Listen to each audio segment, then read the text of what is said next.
আমি তো নামাজ রে নামাজ বলি না, জানি না ওলামা আমার বিরুদ্ধে কি বলে আল্লাহ জানে। আমি তো নামাজ রে নামাজ বলি না, নামাজ এটা বাহানা, এটা হলো ভালোবাসার বিকাশ। ভালোবাসা আমাদের নবীর জির দিলের ব্যথার বিকাশ। যখন 5 ওয়াক্ত নামাজ করে দিয়েছেন 50 থেকে 5-এ, তো মুসা আলাইহিস সালাম বলতেছিল 5 ওয়াক্ত উম্মত পড়বে না, যান কমায়া নিয়ে আসেন।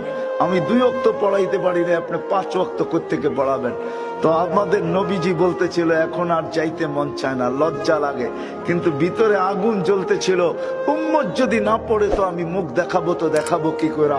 তো আল্লাহ মনে হয় কানে কানে বলছেন, বন্ধু আপনি উম্মতকে এত ভালোবাসেন, আমিও তো ভালোবাসি, চিন্তার কোনো কারণ নাই, আমি ডাইকা ডাইকা পড়ায় নিব, ডাইকা ডাইকা ঘুমের টিকা উঠায়া হলেও পড়ায় নিব। আপনি চিন্তা করেন না, দায়িত্ব আমি নিলাম। আর আমার মনে হয় নামাজের জন্য না, হয় উম্মতের পরে তো উম্মতই নাই, ঠিক না? এই নবীর পরে তো নবী নাই, ঠিক না? উম্মতের পরে কি নাই? উম্মত নাই। নবীর পরে নবী নাই। এর চেয়ে বড় মাহবুব আল্লাহর কাছে কেউ নাই, ঠিক না? হ্যাঁ, আল্লাহ নামাজ পড়তে পড়াইতে নামাজের জন্য ডাকে না, আল্লাহ মনে হয় কথা বলার জন্য ডাকে, নামাজের জন্য না। আলী রাদিয়াল্লাহু তাআলা আনহু বলেন, মুসাল্লি ইউনাজি রব্বা, রাতটা কাইটা গেলে মনে হয় সুবে সাদেক হইতে দেরি, আল্লাহ ডাকতে দেরি করে না, পুরা রাত্রটা কাটায় দিলি, তোর সাথে কথা হইল না, একটু জলদি উঠায় না, আমার লগে একটু কথা বল না। আবার দুপুর হইলে বলে, কই সকালে কথা বললি, দুপুর হয়ে গেল এখনো কথা হইল না, একটু ছুটে আয় না, আমার লগে একটু কথা বল না। আবার যখন আসর হয়ে যায় তখন বলে, বেলাটা ঢইলা গেল, আমার সাথে কথা হইল না, কোন দুপুরে বলছো, এখন বিকাল হয়ে গেছে, আয় না একটু কথা বল না।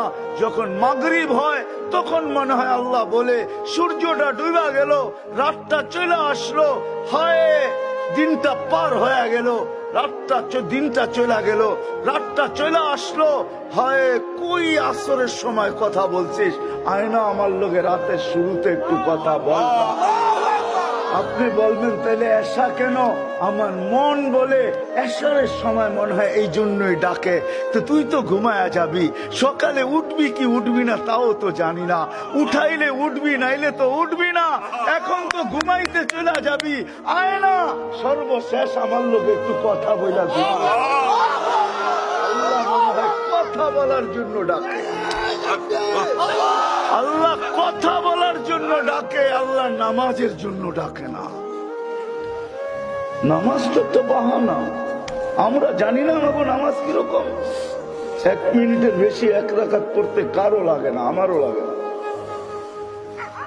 কি লাগে? রাগ হয়ে গেলেন? বলবো, পাগড়ি সাগরি যতই থাকুক, ঠিক না? আজ পর্যন্ত কোন আলেমের কাছে যে সূরা ফাতিহা সত্যায়িত করি নাই। কয়জন করছি বলেন? যে আলেমের কাছে যে বলছি আমার সূরা ফাতিহা সত্য কিনা, সহি কিনা, আপনি লেখা দিবেন কাগজে, মুখে না, মুখেরটা মানবো না, লেখা দেন যে আমার সূরা ফাতিহা সহি।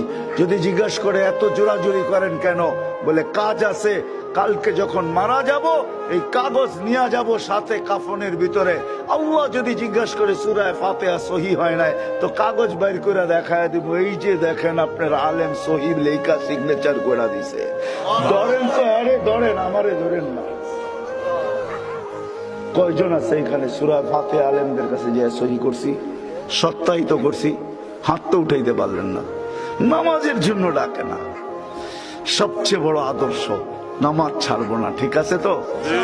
ওয়াদা? হ্যাঁ।